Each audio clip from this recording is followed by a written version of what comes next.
Okay. Yes. Okay.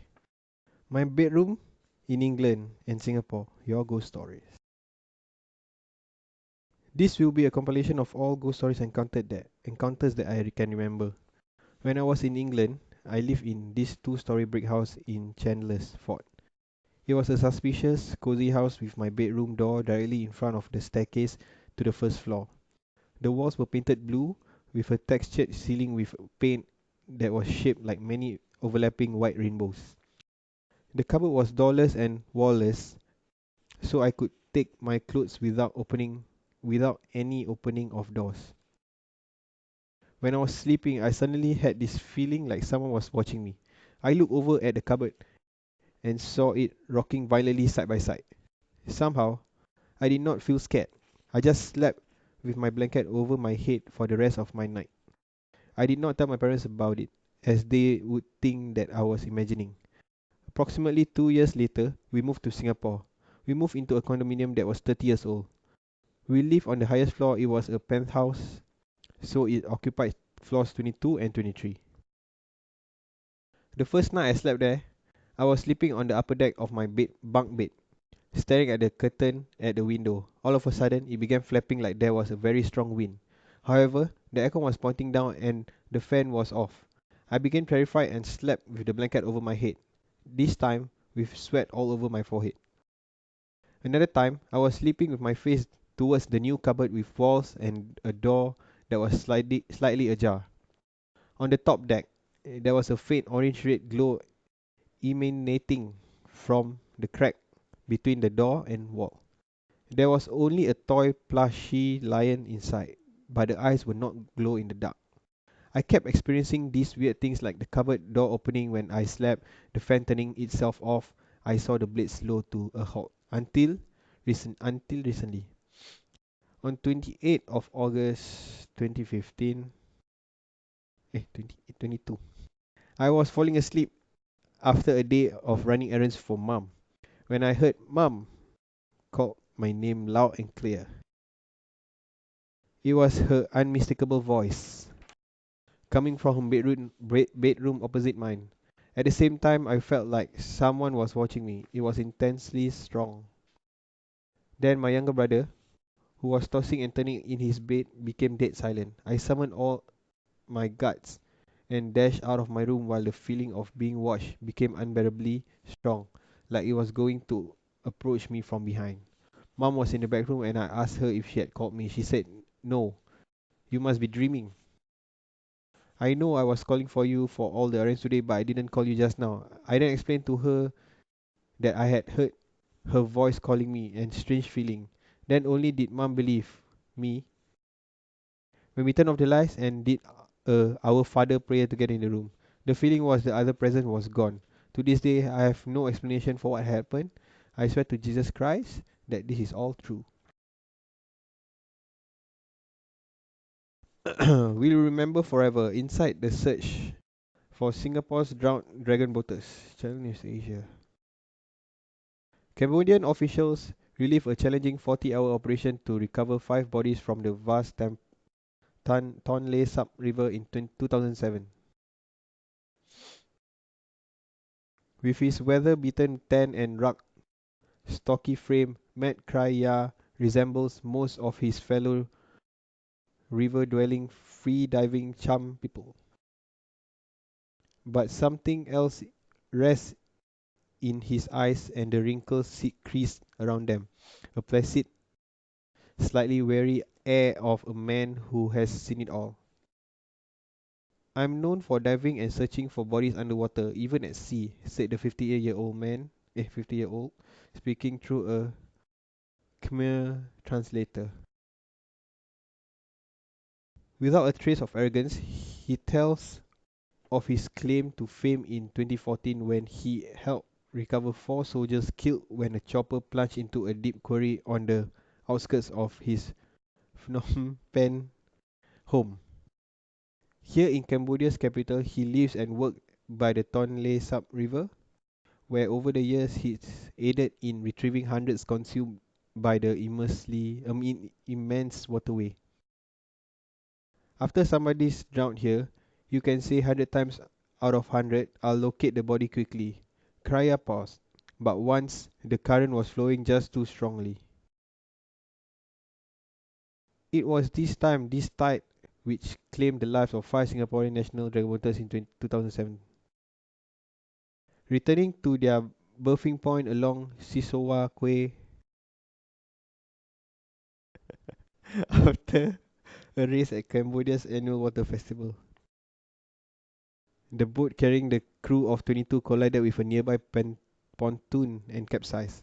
Of 10 paddled dragged into the depth of the river, 5 were rescued shortly after, but the others remained missing that evening on November 23rd. Kraya was one of the 8 divers weekly dispatched to the accident site by his employer Min Omak Max, who runs a speedboat workshop near the Khoi Chang Bridge, some 2 kilometers upstream. I didn't take orders from anyone. I got information by listening in on the police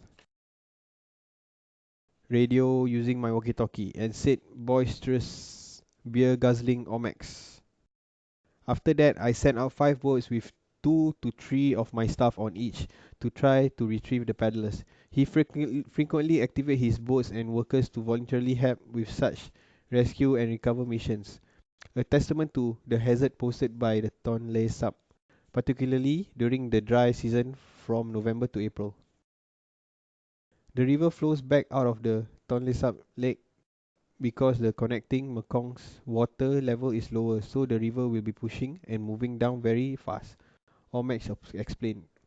A further 2 kilometers south from the Singapore steam launching point, in the main gallery in front of the Royal Palace, Nim Vanda was enjoying a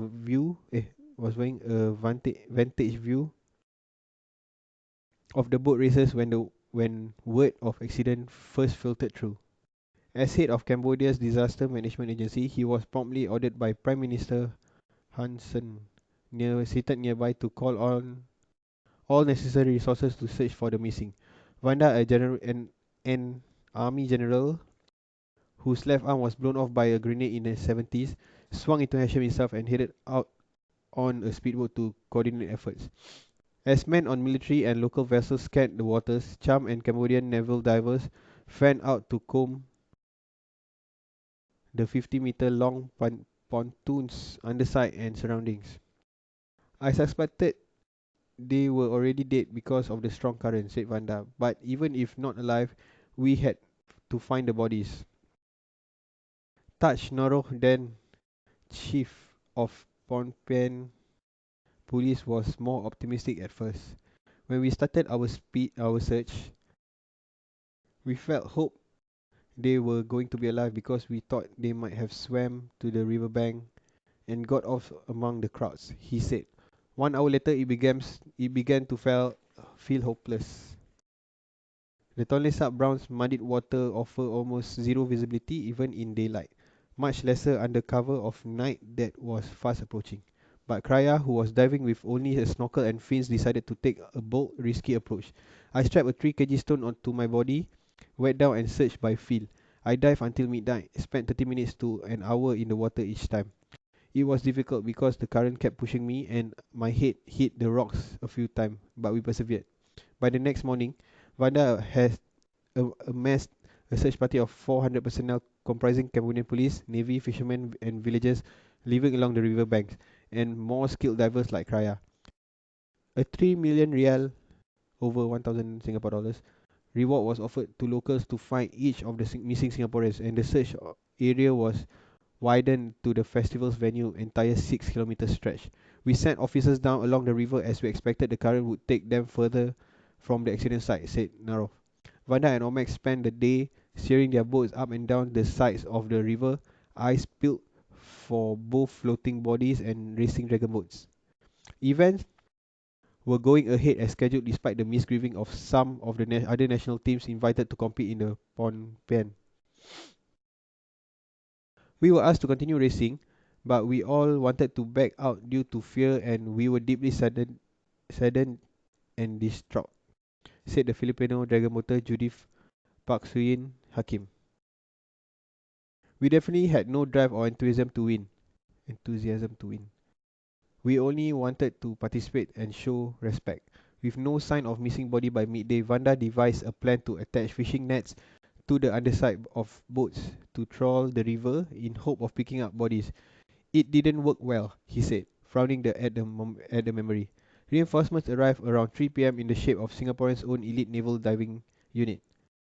The eight-man team, a mission commander, a medic, and six divers were first mobilized in the morning and flew out in a C-130. Sonar cameras were dropped in the water to survey the riverbed, but even such advanced gear which Cambodians did not possess failed to make the murky Tonle Sap any clearer. Once again, as night time fell, the search was called off. Sunday, the river relents. According to Vanda, other Southeast Asian countries like Indonesia, Thailand, and the Philippines extended offers to join the operation early on Sunday morning, but after another sleepless night, the veteran soldier had a new idea up his sleeve. Instead of nets, the search craft would be affixed with homemade ropes and metal hooks to scrape the bottom of the river. On shore, the Singaporean divers were preparing their equipment to tackle the river again as they stepped up efforts to find the bodies of their missing countrymen.